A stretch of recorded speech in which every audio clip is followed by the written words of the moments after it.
کہ وہ کہتا ہے کہ میں داخل ہوا اپنے والد کے ساتھ، تو میرے والد نے وہ دیکھی مہر نبوت جو آپ صلی اللہ علیہ وسلم کی پشت پر تھی، تو میرے والد کہنے لگے کہ چھوڑ دو، میں علاج کرو اس چیز کا جو آپ کی پشت پر ہے، بے شک میں طبیب ہوں، ڈاکٹر ہوں۔ تو آپ صلی اللہ علیہ وسلم نے فرمایا نہیں، تم تو ڈرنے کرنے والے ہو اور طبیب تو اللہ۔ یعنی انہوں نے مہر نبوت دیکھی تو اس سامنے کھوڑا نکلا ہوا ہے، اس کا میں علاج کرتا ہوں، تو میں ڈاکٹر ہوں۔ تو آپ صلی اللہ علیہ وسلم نے فرمایا تم رفیق کو نہیں کر سکتے، ڈاکٹر تم نہیں ہو، ڈاکٹر اللہ ہے، ٹھیک ہے نا؟ تو مطلب یہ ہے کہ ہم اس کو کیا سمجھا کہ یہ تو علاج کی چیز نہیں ہے، یہ تو اللہ کی طرف سے ایک مہر نبوت ہے۔ جی آگے دیکھ لیجیے، یہ میں نے تو ابھی سفر میں نہیں پڑھا والا کہ بھائی یہ استاد نے مجھے کہا ہے اسپیڈ لگانی ہے، استاد نے مجھے تاکید میں فرمایا ہے، اور استاد نے مجھے فرمایا کہ اس جہاں پہ یہ جب یہاں پہ میں پہنچتا ہوں نا تو میں 3 سفر پڑھاتا ہوں، سمجھ آ گئی؟ مجھے استاد نے کہا چمٹنا نہیں کتاب کے ساتھ، اور آگے جا نہیں رہی، میں روز کوشش کرتا ہوں جاتے نہیں ہیں آگے، تو اس لیے چلو خیر زیادہ نہیں ہے، زیادہ صرف ترجمہ ہے، جہاں پہ اختلاف ہوتا ہے اور نہیں زیادہ نہیں۔ تو دیکھ لیجیے اگلی روایت میں سراقۃ بن مالک سے کہ آپ صلی اللہ علیہ وسلم کے پاس خدمت میں حاضر ہوا تو وہ احساس لے رہے تھے باپ کا بیٹے سے اور نہیں لیتے تھے بیٹے کا باپ سے، اس کی طرح میں نے اشارہ کر دیا۔ آگے دیکھیں اگلی روایت میں آپ صلی اللہ علیہ وسلم نے ارشاد فرمایا کہ جس نے اپنے غلام کو قتل کیا تو ہم اس کو قتل کریں گے، اور جس نے زخمی کے اپنے غلام کو کوئی اعضاء کاٹے تو ہم اس کے اعضاء کاٹیں گے۔ لیکن روایت میں آخر میں جس نے اپنے غلام کو خصی کیا تو ہم اس کو خصی کریں گے۔ اچھا جی، غلام کو قتل کیے تو ہم اسے قتل کریں گے۔ دیکھیں اگر تو کوئی شخص اپنے غلام کو قتل کرتا ہے، اپنے غلام، تو اس سے قصاص نہیں لیا جائے، اس پر اتفاق ہے، اور اگر کسی اور جو غلام قتل کر دیا تو اس میں ہے اختلاف۔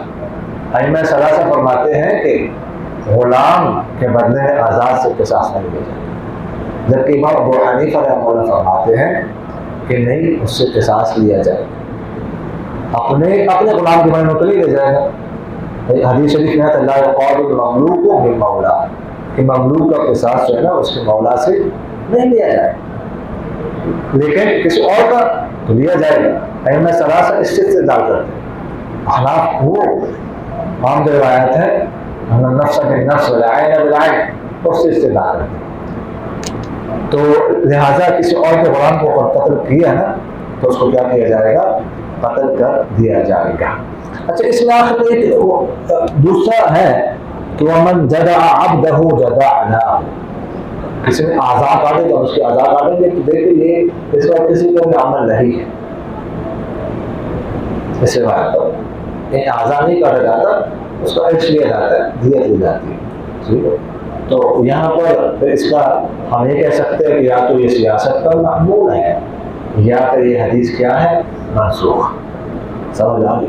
آگے دیکھ لیجیے، آپ صلی اللہ علیہ وسلم نے ارشاد کیا کسی نے قصداً کسی کو قتل کیا تو اس کو حوالے کیا جائے گا مقتول کے وارث، اگر چاہے تو وہ قتل کر دے، اگر چاہے وہ دیت لے، اور یہ دیت ہے 30 حقے اور 30 جرائیں اور 40 حاملہ اونٹنیاں، اگر وہ مصالحت کر لے اس پر انہیں سے کم پر تو یہ بھی ان کے لیے جائز ہے۔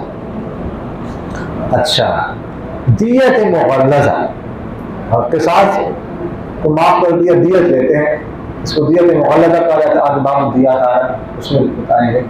تو دیت مغلظہ کیا ہے؟ تو امام اچھا اس سے پہلے یہ آپ نا جانوروں کے عمروں کے بارے میں ذہن رکھیے گا۔ ایک ہے بنت مخاص، بنت مخاص کہتے ہیں وہ اونٹنی جو 1 سال کی اور دوسرے سال میں چل رہی ہو، اور بنت لبون 2 سال کی ہو اور تیسرے سال میں ہو، 2 سال کی ہو گئی مکم، تیسرے سال میں چل رہی، اور تیسرا حقہ ہے تو 3 سال کی ہو، چوتھے سال میں چل رہی، جزعہ ہے تو 4 سال کی ہو، 5ویں سال میں چل رہی ہو، سنیہ ہے جو 5 سال کی ہو چھٹے سال میں چل رہی ہے، رضاعی ہے، ٹھیک ہے، جو کیا نام ہے 6 سال کی ہو 7ویں سال کی، سدیس ہے جو 7 سال کی ہو 8ویں سال میں چل رہی، اس کے بازل ہے جو 9 سال کی ہو کتنی 8 سال کی ہو 9 سال میں چل رہی، اور مخلف ہے جو 9 سال کی ہو اور 10 سال۔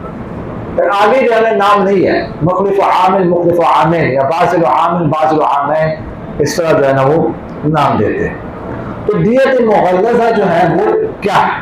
تو امام شافعی رحمہ اللہ فرماتے ہیں کہ دیت مغلظہ یہی ہے جو آپ کے سامنے ہے کہ آپ صلی اللہ علیہ وسلم نے فرمایا 3 حقے، 30 حقے اور 30 جزائیں اور 40 حاملہ اونٹنی، جبکہ احناف فرماتے ہیں کہ دیت مغلظہ اثلاثۃ ارباع ہے،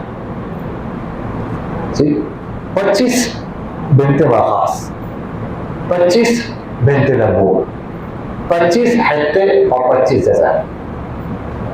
احناف اصل میں روایت کرتے ہیں سعید بن یزید رضی اللہ تعالیٰ کہ روایت میں ہے، وہ فرماتے ہیں کانت الدیۃ علی عہد رسول اللہ صلی اللہ علیہ وسلم ارباع، کہ آپ صلی اللہ علیہ وسلم کے زمانے میں دیت ارباع تھی، کیا تھی؟ ارباع تھی، یعنی 25 جزعۃ، 25 حقۃ، 25 بنت لبون، 25 بنت وقاص۔ تو احناف فرماتے ہیں کہ وہ روایت اس سے راجح، تو اس پر عمل کرتے ہیں، اس کو چھوڑ۔ علی رضی اللہ تعالیٰ عنہ صلی اللہ علیہ وسلم سے نقل فرماتے ہیں کہ مسلمان برابر ہیں، ان کی خون برابر ہے، ان میں سے جو ہے نا ذمہ کی کوشش کر سکتے ہیں ان میں سے ادنا، اور لٹائے گا ان میں سے دور والا، اور وہ ہاتھ ہے، ایک ہاتھ ہے ان کے ماں سوا، اور نہیں قتل کیا جائے کسی مسلمان کو کافر کے بدلے میں، اور نہ کسی ذمے کو اس کی ذمہ۔ اچھا فرماتے ہیں وَيَسْعَى بِذَمَّتِهِمْ أَدْنَىٰ، کیا مطلب؟ یعنی کوئی ادنا شخص کے اگر کسی کو پناہ دے دے نا، کوئی مسلمان غلام کیوں نہ ہو، اگر کسی کافر کو پناہ دے دی تو سب پر اس کی پابندی لا سکتے اور اسے کچھ نہیں کہہ سکتے۔ وَيَرُدُّ عَلَيْهِمْ أَقْصَاهُمْ، مطلب یہ ہے کہ اگر کوئی لشکر کسی حکمران نے بھیجا جہاد کے لیے، اور ایک چھوٹا سا لشکر انہوں نے کسی علاقے میں بھیجا، ٹھیک ہے، کسی بستی میں جنگ کرنے کے لیے، جہاد کے لیے، ان کو مال غنیمت ملا، تو مال غنیمت جو امیر ہے اس کو اٹھائیں گے۔ اب وہ نہیں ہے کہ یہ تو ہم نے کیا ہے بس یہ تقسیم کر دیں آپس میں، ایسا نہیں ہو سکتا، وہ دور ہے لیکن اس کو اٹھایا جائے گا، اور جو مال غنیمت کے احکام ہے اس پر لاگو ہو۔ اور فرمایا کہ ہاتھ ہے ماسوا، یعنی ایک دوسرے کا ساتھ دینا چاہیے، ایک دوسرے کی مدد کرنی چاہیے۔ فرماتے ہیں مشورہ خزاع کہ میں آپ صلی اللہ علیہ وسلم کو فرماتے ہوئے سنا کہ جس کو تکلیف دی جائے کسی خون کے ساتھ یا کسی زخم کے ساتھ، تو اس کو اختیار ہے 3 باتوں میں سے ایک، اگر اس نے چوتھی بات اختیار کر لی تو اس کا ہاتھ پکڑو، اس کے درمیان کہ وہ قصاص لے لے یا وہ معاف کر دے یا وہ دیت لے۔ فرماتے ہیں کہ اگر کسی نے ان میں سے کوئی چیز لی تو اس کے بعد حد سے تجاوز کیا تو اس کے لیے آگے ہمیشہ اس کو رہے گا۔ بات واضح ہے، آگے دیکھ لیجیے۔ عبداللہ بن عباس رضی اللہ عنہ سے روایت ہے کہ آپ صلی اللہ علیہ وسلم نے ارشاد فرمایا کہ میں ابھی آپ کو بتا چکا ہوں، کوئی جو ہے نا قتل کیا گیا، اندر دھن جو ہے نا وہ لڑائی ہو رہی تھی، تو فرماتے ہیں کہ پتھرا ہو رہا درمیان پھینکے جا رہے، یا گھوڑے جو ہے نا وہ یا لاچھی کے ساتھ، تو یہ خطا ہے، اور اس کی دیت جو ہے وہ دیت خطا ہے، اور کسی کو اگر کسی نے عمدن قتل کیا تو قصاص ہے، اور جو اس قصاص میں حائل ہو جائے تو اس پر اللہ تعالیٰ کی لعنت ہے اور اس کا غضب ہے، اور نہیں قبول کیا جائے گا اس سے نفلی عبادت اور نہ فرض عبادت۔ باقی تو حدیث واضح ہے، ومن حال دونہ، قصاص میں رکاوٹ بنتا ہے، قصاص جو ہے نا وہ نہیں ہونے دیتا، نہ قصاص لیا جائے اس سے، تو فرمایا اس وقت اللہ کی لعنت، اللہ کا غضب، اور اس سے فرمایا کہ نہ اس سے سرد قبول کیا جائے گا اور نہ عدل۔ سرد کا مطلب نفلی عبادت اور عدل کا مطلب فرض عبادت۔ اچھا یہ نا بعض اوقات اس طرح کے دو الفاظ ہوتے ہیں نا وہ معنی یاد نہیں رہتا، اس کا نمونہ کیا ہے؟ اتنا تو مطلب یاد ہوتا ہے کہ نفلی و فرضی، لیکن یہ نہیں یاد رہتا کہ یار اس میں کچھ کون سا نفل معنی ہے کون سا فرض۔ دوبارہ کرو، مکاء و تصدیہ، مکاء و تصدیہ، ٹھیک ہے۔ ایک کا مطلب شور کرنا، ایک کا مطلب ہے تالیاں بجانا، سیٹی بجانا شور کرنا، ایک ہے تالیاں بجانا۔ اب یہ تالیاں بجانا کس کا ہے اور شور کرنا سیٹی بجانا یہ کس کا ہے؟ یہ نا کنفیوز ہو جاتا ہے۔ تو میں اس طرح کے الفاظ کے اپنے فارمولے بناتا ہوں، میں یاد ہے کہ ایسا چکر آتا بات ہے تو ایسا کر رہا ہوں۔ تصدیہ کے شروع میں کیا ہے؟ تا، تالیاں بجانے کے شروع میں کیا ہے؟ تا، تو اس کا معنی ہے تالیاں بجانا، بس باقی دوسری کے معنی پر خود رہو کیا آ جاتا۔ اب یہاں پر آپ کو بتا، یہ میرے بہت سارے فارمولے بنائے گا اپنے، بہت سارے، ٹھیک ہے۔ اس طرح اس کی وجہ چلتا نہیں ہے، یہ کرنا پڑتا ہے، یہ کرنا پڑتا ہے، غلطی سے نہیں کام چلتا۔ اب صرف سے مراد یہ بھی شروع میں پریشان رہتا ہے، اپنا میں فارمولہ بنایا، صرف میں بھی فا ہے، نفع میں بھی فا ہے، تو اس طرح یاد کریں۔ اور باقی کا معنی دیکھو دوسری کا معنی پتہ چلا کہ فرض، یا بعد نے کہا ہے یہاں پر کہ صرف سے مراد توبہ ہے اور عدل سے مراد کیا ہے؟ فدیہ ہے، یعنی کہ ایسا کوئی کرتا ہے تو اس کی کوئی عبادت بھی فلاح ہے، کوئی عبادت اس کی قبول نہیں کی جائے گی۔ جابر رضی اللہ تعالیٰ سے روایت ہے کہ آپ صلی اللہ علیہ وسلم نے کہا ہے کہ نہیں معاف کرو گناہ تو شخص کو جس نے دیت لینے کے بعد قتل کیا، دیت نہیں تو قتل کیا، واضح حدیث۔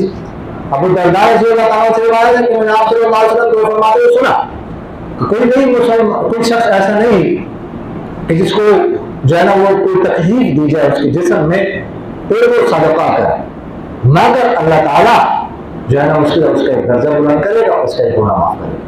صدقے کی مراد مطلب کوئی تکلیف دی گئی، کوئی زخم پہنچایا گیا تو بجائے کہ وہ دیت لے وہ بدلہ لے اس نے معاف کر، تو جو معاف کرے گا تو اس کا ایک درجہ بلند ہوگا اور ایک اس کا گناہ معاف ہوگا۔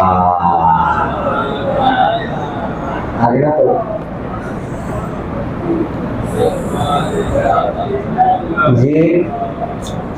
یہ فرمانا ہے کہ استاد محترم سیاست کا مطلب سمجھ لیا، مہربانی فرما کا وضاحت فرمایا۔ سیاست کا مطلب یہ کہ لوگوں کو، میں نے اب سیاست کیا عبرت کے لیے کہ لوگوں کو عبرت ہو جائے، کہ مطلب یہ ہے کہ بس کچھ نہیں ہوتا تو پہنچاؤ نقصان، تو اس لیے قاضی کے پاس کوئی ثوابدیدی اختیارات ہوتے ہیں، عبرت کے لیے کوئی ایسا کرے نا تو جلال کے ساتھ بات کے لیے یہ فرمایا چھٹی کا ٹائم 10:15 پر چھٹی کا وقت ہے۔ یہ مطلب یہ ہے کہ یہ ہم اس کے پابند نہیں ہے نا، یہ بھی سبق کا وقت نہیں ہے، سبق کا وقت نہیں ہے تو صبح ہے۔ اللہ کے بندو آپ کو نہیں پتا کہ آج جمعہ والے دن کتنا مصروف رہتا صبح۔ اچھا میں رات 1 منٹ کے لیے نہیں سویا، اچھا آپ لوگوں نے محسوس کی آج میں کہنا کچھ طاقت تھا میری زبان سے کچھ اور نہیں کرتا، اچھا تھوڑا سا 5-5:30 گھنٹے سوئے، 10 بجے اٹھ کے جمعے کی تیاری کی، جمعے کے لیے گئے۔ اچھا جمعے کے بعد آیا ہوں تو میں نے 2-3 ویڈیو بنائی ہے وہ شرعی مسائل کی۔ اچھا بڑی مشکل سے اگر 1 گھنٹے کے لیے ایسے آنکھ بند کے اثر کے بعد اچھا درس قرآن ہوتا ہے وہ دیا ہے اور مغرب کے بعد، ٹھیک ہے، اور اس کے بعد جو ہے اس کی تیاری کی ہے، اس کا مطالعہ کیا ہے اور مسلسل اب سوربی اسباب پڑھانے ہیں، اس کا مطالعہ بھی کرنا ہے، تو اس لیے میں بالکل ذہن سمجھ نہیں آ رہی، ذہن ادھر ہو جائے منتشر، تو بہرحال کرنا پڑتا ہے، کیا کریں۔ تو ساجد جی یہ فرمایا استاد جی حضرت عثمان رضی اللہ عنہ شہادت کا واقعہ کون سی کتاب میں ملے گا؟ کتاب کا نام بتا دیں۔ دیکھیے کتاب میں تو تاریخی کتابوں میں لکھا ہوا ہے، بدایع و نہایہ تفصیل سے لکھا ہوا ہے، ٹھیک ہے، بہت تفصیل کی کتاب البدایہ و نہایہ۔ بدایع و نہایہ کو پڑھنے سے پہلے جو ہے نا ذہن منتشر نہ ہو، بدایع و نہایہ پڑھنے تو عمرو بن العاص رضی اللہ عنہ کو سبب بنایا ہے ان کی شہادت کا، ایک الگ واقعہ ہے، تو اس میں بھی لکھا ہوا، کتابوں میں لکھا ہوا، مطلب ہے کہ تاریخ اسلام میں ہے اس میں بھی، اور انہوں نے بہت اچھی بات تفصیل سے لکھا۔ تاریخ امت مجتمعی جو مولانا ریحان صاحب ہے دامت الرشید والے، جو ابھی آئی ہے کتاب، تاریخ بہت تفصیل سے اس پہ جو عبداللہ بن سبا کا